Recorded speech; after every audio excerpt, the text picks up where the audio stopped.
না না না অভয় বাবু, এ আপনি কি বলছেন? আমি মানতে পারছি না, আমি সত্যি ভাবতেও পারছি না আপনাদের রানীমার এত বড় স্পর্ধা। তিনি ব্রাহ্মণদের নিষেধাজ্ঞা লঙ্ঘন করলেন, শুধু তাই নয়, তিনি তাদের উপর জোরও খাটালেন। চমৎকার! ব্রাহ্মণদের এই সমাজ দেবতা জ্ঞানে পুজো করে, আর তিনি কিনা নিজে স্পর্ধা দেখাচ্ছেন। ছি!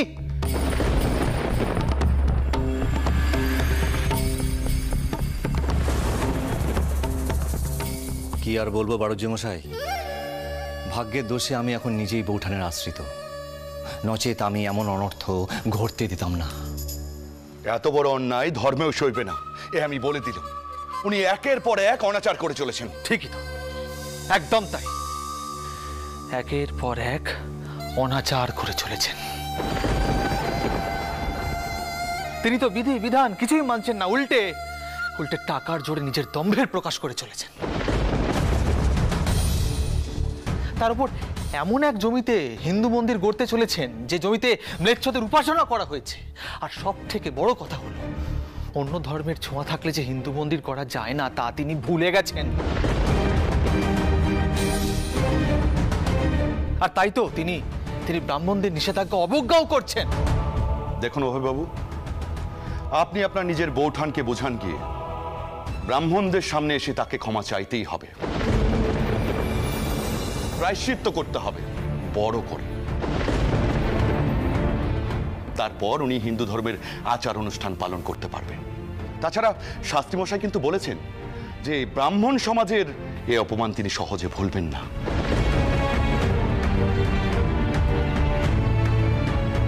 দেখুন, আমি দেবতী যে ভক্তি করি, আমি বুঝতে পেরেছি বৌঠান এমন একখানা অনর্থ ঘটাতে চলেছেন।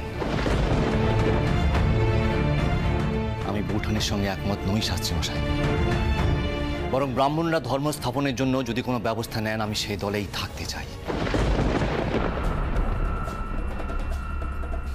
আমি কেন শুধু শুধু বৌঠানের পাপের ভাগী হব? এবার আপনারা আদেশ করুন যে আপনারা কি উপায়ে বৌঠানের দম্ভ নাশ করতে চান। সামনেই পুজো, জানবাজারের গৃহে দুর্গা মূর্তি আসছে, কুলপুরোহিতদের সঙ্গে ব্রাহ্মণরাও সেখানে পুজো করবেন। এবার আপনারা যদি সেখানেও কোনো রকম ব্যবস্থা নিতে চান তাহলে আমি আপনাদের হয়েই লড়ব। রামানন্দ শাস্ত্রী মহাশয়ের সঙ্গে দেখা করা প্রয়োজন, আর সেটা যত শীঘ্র সম্ভব ততই মঙ্গল।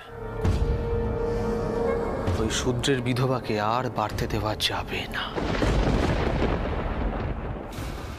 একে মেয়ে মানুষ, তার উপর বিধবা, তার এত তেজ, এত দম্ভ, ওই দম্ভ আমি শেষ করে দেব।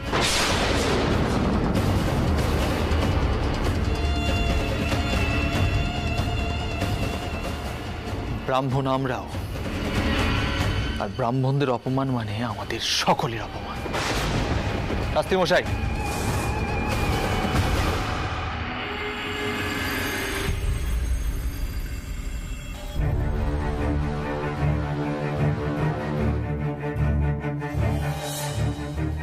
বৌঠান, আপনার সুদিন এবার গেল। একদিকে ব্রাহ্মণ সমাজের শত্রুতা, অন্যদিকে এই অভয়চন্দ্রের শত্রু, একযোগে সামাল দেবেন কি করে? দক্ষিণেশ্বরের ঘাটের আয়ু তো বেশি দিনের নয়, মনে হচ্ছে আপনার সাদের পুজোও এবার মাটি হবে।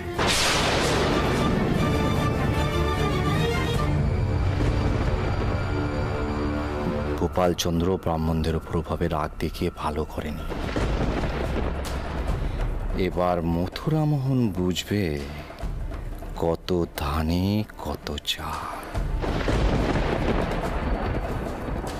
শেষ রক্ষা হবে না বৌঠান, হবে না।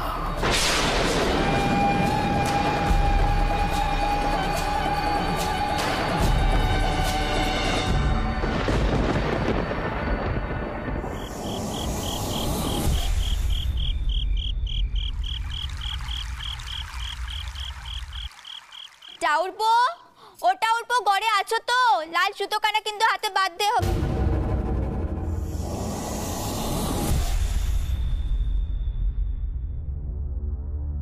কি চাউরপো কোথায় গেল?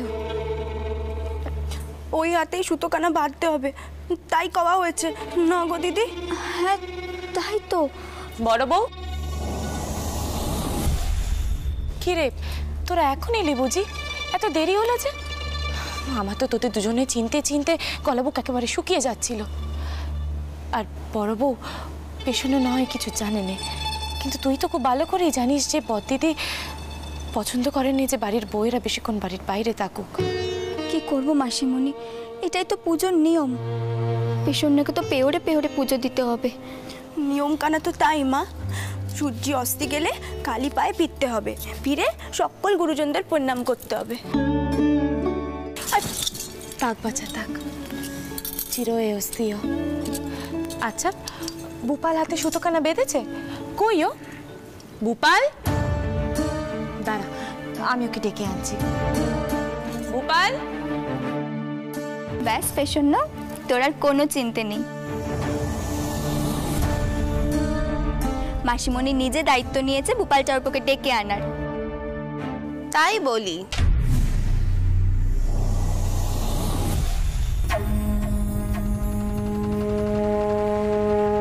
বড় বউয়ের গলার স্বর শুনতে পাচ্ছি, কিন্তু এখনো অবধি দর্শন পেলুম নে। বাইরে বাইরে ঘোরা হয়েছে তো বাচ্চা? আজকাল তো দেখছি বাড়িতে থাকার থেকে তোমার বাড়ির বাইরে থাকতে বেশি ভালো লাগছে। না না মা, আসলে পুজোর নিয়ম সকাল থেকে সূর্য অস্ত যাওয়া অবধি পুজো দিতে হবে কি নে। ও তাই বুঝি? তা তুমিও তো পারতে বাচ্চা তোমার স্বামীর জন্য বেত রাখতে। রেখেছো কি? শোনো বউ, একটা কথা আমি তোমাকে স্পষ্ট করে কয়ে দিচ্ছি, আমি কিন্তু তোমার ছোট মাসিমণির মতো ওরকম নরম দাঁতে শাউরি নই যে তুমি যা কইবে আমি বিশ্বাস করে নেব। আজকাল তো দেখছি কাজকর্ম শিখে তুলে দিয়েই পেশনের সাথেই তুমি সারাটা দিন কাটিয়ে দিচ্ছ। তোমার স্বামী সে যে সারাটা দিন বাড়িতে ফেরেনি, সে খবর তুমি রেখেছো?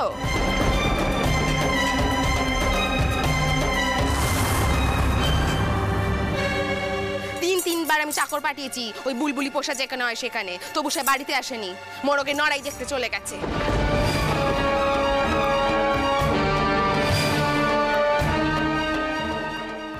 তোমাদের মা যদি এই কথাগুলো জানতে পারে কি করবে একবার ভেবে দেখেছো? তুমি তোর স্ত্রী, তোমার কর্তব্য নয় স্বামীকে চোখে চোখে রাখা? কি করব মা, উনি কি আমার কথা শোনেন? তাহলে কি করলে এবার থেকে ও তোমার কথা শুনবে সেটা একটু ভেবে দেখো। ওকে তো আমি বানের জলে ভাসিয়ে দিতে পারবো না।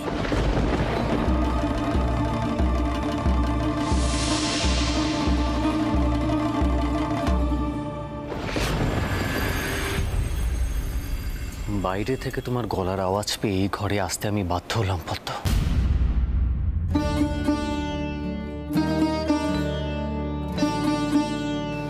কি করছো তুমি? যদি বৌমাকে শাসনই করার থাকে সেটা তুমি আলাদাভাবে করবে, তা না নিজের ঘরেও বৌমাকে বকাবকি করছো, এই ঘরেও এসে, তাও আবার তার ছোট জায়ের সামনে। মাঝে মাঝে তুমি এমন কাজ করো না, আমার কোনো বলার ভাষা থাকে না।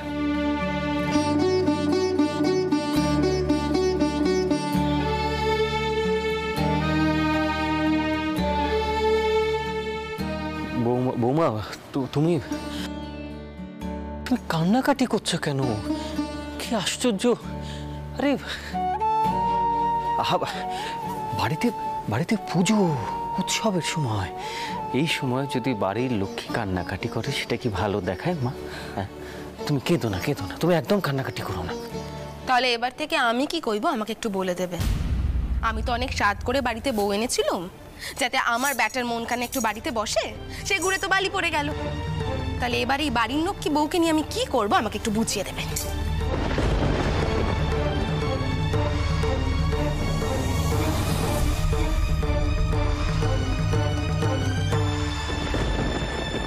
তুমি এখনো কেন কাঁদছো?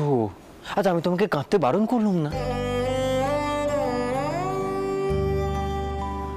কেঁদো না, কেঁদো না মা। তুমি তো জানো তোমার শাশুড়ি মা, আমিও পদ্মকে কিছু বলতে পারি না।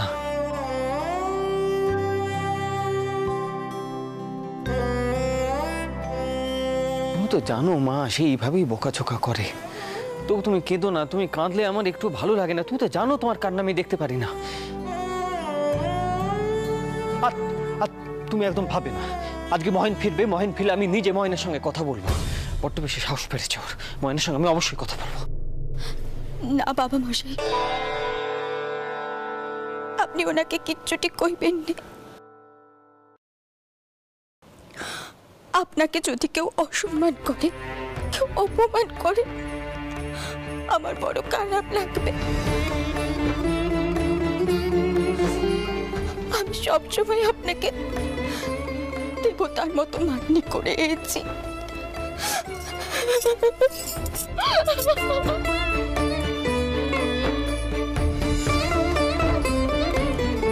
মা তুমি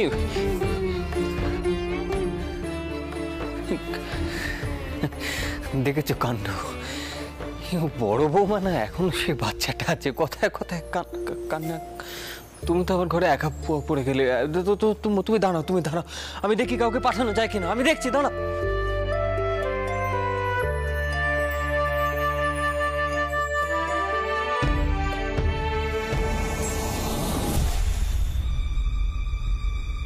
আমি সুকুমার শাস্ত্রী এই পইতে ছুঁয়ে বলছি, আমাদের উপর যে হাত তুলতে এসেছে তার মহা সর্বনাশ হবে। আমি শুনেছিলাম বরযাবৃত্তির ব্রত করলে নাকি এই স্ত্রীর সৌভাগ্য হয়। একখানা লাল সুতো তেনাকে ধারণ করতে হবে।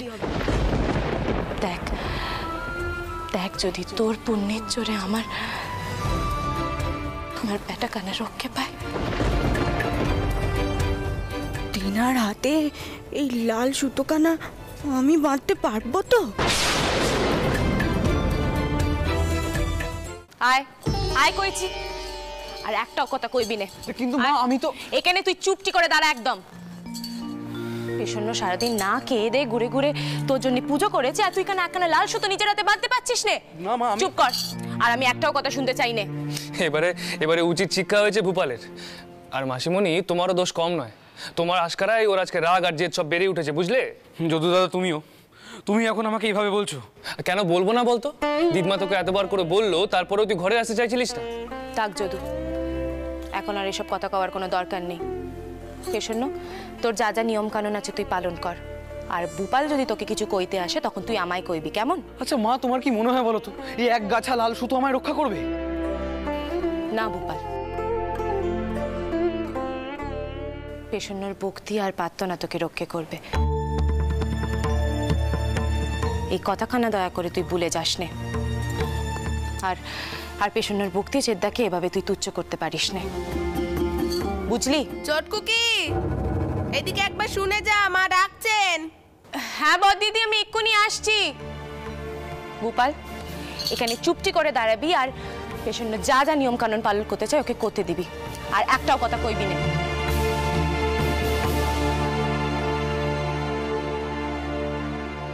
ভূপাল, আমিও যাচ্ছি, বুঝলি? আর আর শোন, তোর সাথে একটু কথা আছে। বলছি, মাসিমণি তোকে যা যা বললো সব মাথায় রাখবি। আর দেখ, তুই তো আমাদের মহেন দাদা নোস। প্রসন্নকে একটু স্বচ্ছন্দ হতে সময় দে, ওকে একটু নিজের মতন থাকতে দে ভূপাল। দেখবি সব ঠিক হয়ে যাবে। ভূপাল, সব ঠিক হয়ে যাবে ভাই, চিন্তা করিস না।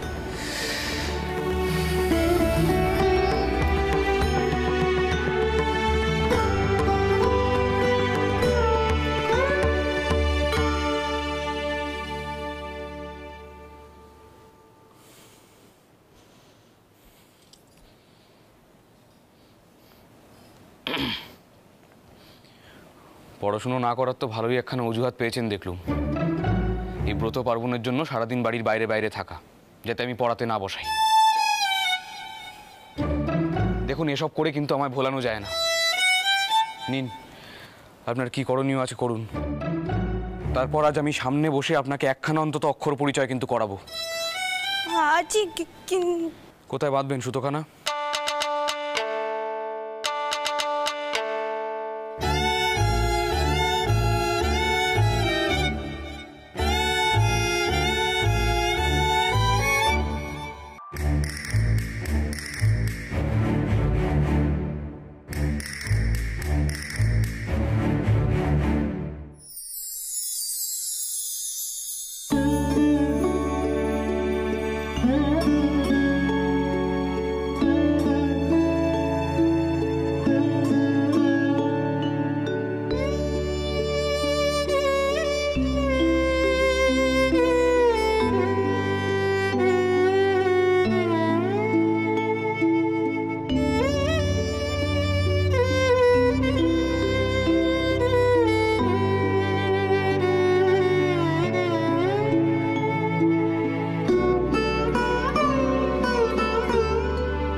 কইছিলুম একখানা পেন নামও করতে হয়। তা এটাও কি নিয়ম নাকি নাকি আপনার ইচ্ছে? নিয়ম।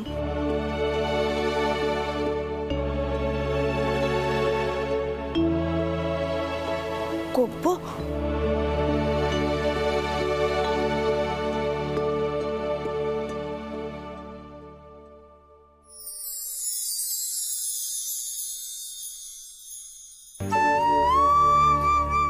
থাক থাক, হয়েছে হয়েছে।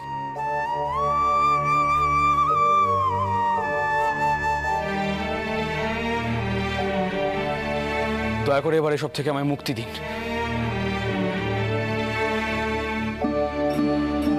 আর এই যে জামার উপর লাল সুতোখানা বাঁধলেন, এটাতে এবার আমায় খুলে ফেলতে হবে। তখন কি হবে? নিশ্চয়ই নিয়ম মানিনি বলে মায়ের কাছে গিয়ে নালিশ করবেন। না না, আমি মাকে কিচ্ছুটি কইনি। আচ্ছা আচ্ছা, আমি বরং কুলে ঠিক করে দিচ্ছি।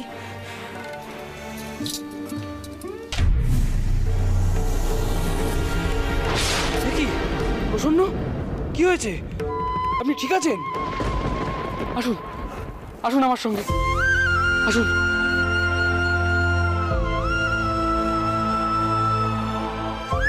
বসুন এখানে, বসুন।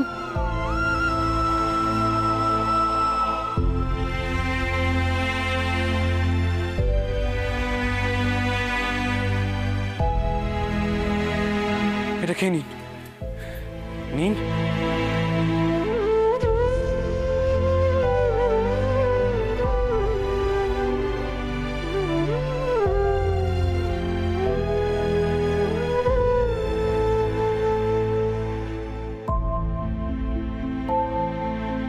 দেখুন দেখুন, এখান থেকে আর এক পা নড়লে কিন্তু আমার কাছে খুব বকুনি খাবেন বলে দিল। আপনি সারাদিন উপোস করে কেন ছিলেন বলুন তো? আপনি জানেন না এসব এসব কুসংস্কারে শরীর কত খারাপ হয়, কত ক্ষতি হয় শরীরের? এই জন্য বারবার বলি লেখাপড়াটা শিখুন। বৌঠান বৌঠান, আপনি দয়া করে আপনার ছোট বোনকে একটু একটু কিছু খেতে দিন। এক্ষুনি এখানে মাথা ঘুরে পড়ে যাচ্ছিলেন।